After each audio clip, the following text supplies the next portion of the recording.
আসসালামু আলাইকুম। আপনি যদি চা প্রেমী হয়ে থাকেন তাহলে আপনার জন্য আজকের রেসিপিটি, অথবা যদি আপনার বাসায় কেউ চা খেতে খুব বেশি পছন্দ করে তাহলে তার জন্য আপনি এই রেসিপিটা শিখে নিতে পারেন। তবে আমি বলে দিচ্ছি, এই রেসিপিটা শিখে যদি এইভাবে যদি আপনি চা বানান এবং আপনার বাসায় কেউ চা খেতে পছন্দ করে বা আপনি নিজের জন্য যদি বানান, তাহলে দেখবেন যে অন্যরা আপনার প্রশংসায় পঞ্চমুখ হয়ে উঠবে। এটাতে কোনো ভুল নাই। প্রথমে আমরা একটা বড় সাইজের লেবু নিয়ে নিয়েছি, কারণ আমরা আজকে বেশ কয়েকজন চা খাবো এবং অনেকগুলো চা বানাবো। সুতরাং একটা বড় সাইজের লেবু আমরা নিয়ে দেখুন এভাবে বিচিগুলোকে আলাদা করে ফেলে দিয়ে তারপর হচ্ছে লেবুর যে স্লাইসগুলো করে নিচ্ছি, একটু বড় বড় করে নিচ্ছি, আবার খুব বেশি বড়ও না। তারপরে হচ্ছে লেবুর স্লাইসগুলোকে এক সাইডে রেখে নিচ্ছি এবং দেখতে পাচ্ছেন এখানে বেশ কিছু পুদিনা পাতা নেওয়া হয়েছে। পাতাগুলোকে আমরা হচ্ছে ছাড়িয়ে নিচ্ছি।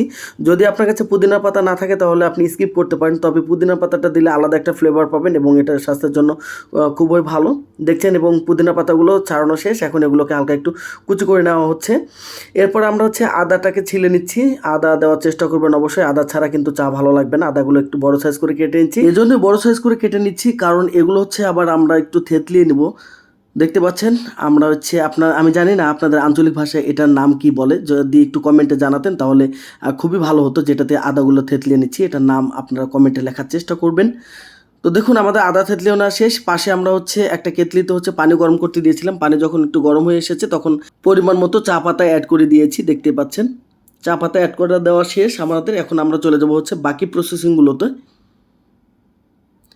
দেখতে পাচ্ছেন আমরা বেশ কয়েকটা কাপ এখানে রেডি করে নিচ্ছি, অনেকজন মিলে আজকে চা খাবো। আর আজকে আমাদের সামনে একজন আছে চা স্পেশালিস্ট। আমি এই জন্য আপনাদের জন্য একটু ভিডিওটা করে নিচ্ছি, আপনারা দেখলে অবশ্যই ভালো হবে। প্রত্যেকটা কাপের মধ্যে কিন্তু এখানে হচ্ছে এক পিস করে লেবু দেওয়া হয়েছে। তারপর হচ্ছে এখন পুদিনা পাতা যে কুচি করে রেখেছিলাম সেই পুদিনা পাতাগুলো দেওয়া হচ্ছে। আপনারা একটু দেখে রাখেন যে কোন কোন ইনগ্রেডিয়েন্টসগুলো আমরা নিয়েছি এবং কিভাবে কাপের মধ্যে আমরা এগুলো দিচ্ছি। প্রথমে হচ্ছে লেবু স্লাইসগুলো দিয়েছি, তারপর পুদিনা পাতা দিয়েছি পরিমাণ মতো। এখন কিন্তু 1 চিমটি পরিমাণ করে কিন্তু প্রত্যেকটা কাপে লবণ দিয়ে নেওয়া হচ্ছে। দেখতে পাচ্ছেন আমরা কিন্তু 1 চিমটি পরিমাণ করে প্রত্যেকটা কাপে লবণ দিয়ে নিচ্ছি। আপনি চাইলে লবণ দিতে পারেন, লবণ দিলে আলাদা একটা স্বাদ পাবেন আপনি। এরপরে দেখতে পাচ্ছেন আমরা কিন্তু প্রতিটা কাপের মধ্যে এখন যে থেতলিয়ে রাখা আদাগুলো ছিল সেই আদাগুলো কিন্তু পরিমাণ মতো দিয়ে নিচ্ছে। আদাটা একটু বেশি হলেও সমস্যা নাই, তবে খুব বেশি দিবেন না। খুব বেশি আসলে কোনো জিনিসই কিন্তু ভালো হয় না। তো আদা দেওয়া শেষ। এবারে কিন্তু আমরা হচ্ছে চিনি দিয়ে নিচ্ছি এবং দেখতে পাচ্ছেন প্রতিটা কাপে কিন্তু আমরা 2 চা চামচ করে চিনি দিয়ে নিচ্ছি। আপনার চিনিটা যদি আরও বেশি খেতে মন চায় তাহলে আপনি বেশি দিতে পারেন, যদি আপনি বেশি খান। আর যদি মনে হয় যে না চিনি কম খান তাহলে আপনি কম দিবেন, এটা আসলে পরিমাণ মতো।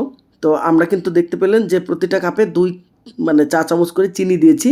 এবার কিন্তু আমরা সেই লিকারগুলো নিয়ে নিচ্ছি, যে চা পাতা ভিজে রেখেছিলাম সেইখান থেকে কিন্তু লিকারগুলো কিন্তু এখানে ঢেলে দিচ্ছি। আর লিকারগুলো দেওয়ার পরে কিন্তু দেখুন কিছুটা দেখা যাচ্ছে যে চায়ের যে কালারটা হয়েছে কতটা সুন্দর কালার হয়েছে। আর সবগুলো উপকরণ যখন উপরের দিকে ভেসে উঠছে এটা দেখতে আসলে কতটা সুন্দর লাগছে। সত্যি যারা সেই রকম চা খোর তারাই কিন্তু বুঝবে যে এই চাটা আসলে কতটা সুন্দর হয়েছে।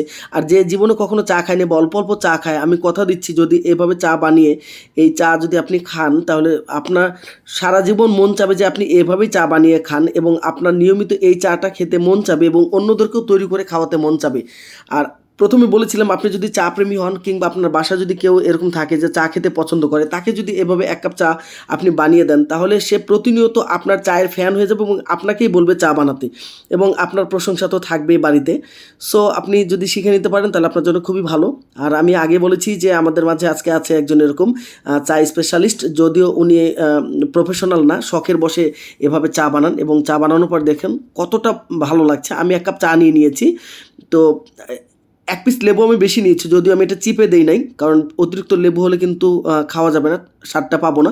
এতক্ষণ ধরে যে চা বানালো এখন আমরা শুনবো সেই চাওয়ালার কথাগুলো। স্যার অনেক অনেক ধন্যবাদ। এই এত সুন্দর চা যে বানাইলেন, এই চায়ের হচ্ছে আপনি কোথা থেকে শিখলেন এত সুন্দর চা বানানো? এটা জাস্ট ইউটিউব থেকে। ইউটিউব থেকে? হ্যাঁ, এটা ইউটিউব থেকে। পুরোটা ইউটিউব থেকে নাকি নিজের কিছু ক্রিয়েশন আছে? নিজের কিছু আছে হালকা পাতলা, নিজেরই তো থাকবে না সব, তো আর ইউটিউব থেকে। আপনি কি আগে থেকেই চা লাভার? হ্যাঁ, আগে থেকেই খাই। খুব ভালো লাগে, ভালো লাগার থেকেই? অনেক ভালো লাগে। না, স্কুলে কিন্তু সবাই আপনার চায়ের খুবই প্রশংসা করে, আর আমরা এখানে দেখতেও পাচ্ছি চায়ের কালারটা অসাধারণ হচ্ছে এবং দেখে বোঝা যাচ্ছে যে এর চুমুকে চুমুকে প্রশান্তি। দেখি কি হয়, আপনার এখানে তো রিভিউ তো আমাকে দিতে, তাই না? ইনশাআল্লাহ ভালো হবে।